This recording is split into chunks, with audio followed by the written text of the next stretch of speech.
আজ থেকে কয়েকদিন আগে ফেসবুক স্ক্রল করতে করতে আমার সামনে একটা হাদিস আসে। হাদিসটা এমন ছিল যে পৃথিবীর বুকে ভাই বোন যখন কথা বলে তখন উপরওয়ালা ফেরেশতাকে বলে যে সময়কে থামিয়ে দাও। তো তখন আসলে এটার কোনো মর্মার্থ আমি বুঝতে পারিনি। তার কিছুদিন পরে আমি যখন এই হাদিসের একটা ডিটেলস বর্ণনা আমার সামনে আসে, তো তখন হাদিসের মাধ্যমে আমি জানতে পারি যে মৃত্যুর পরে মানে আখিরাতে জীবনের পরে অনেকের সাথে অনেকের দেখা হওয়ার সম্ভাবনা আছে। যেমন মার সাথে সন্তানের, বাবার সাথে সন্তানের, স্বামী স্ত্রীর সাথে দেখা হওয়ার পসিবিলিটি আছে, কিন্তু ভাই বোনের সাথে কখনো কোনোদিন কারো আর দেখা হবে না। ভাই বোনের সম্পর্ক পৃথিবীর পর্যন্তই, পৃথিবীর পরে মানে মৃত্যুর পরে আর কখনোই কেউ কাউকে কোনোদিন দেখতে পাবো না।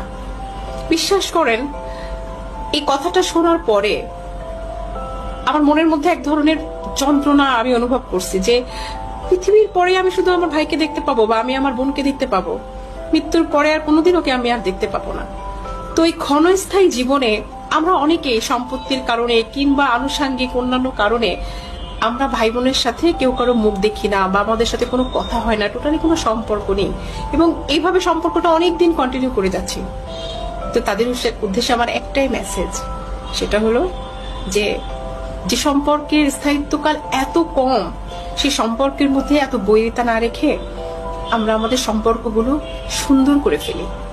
আমি যতবার আজ থেকে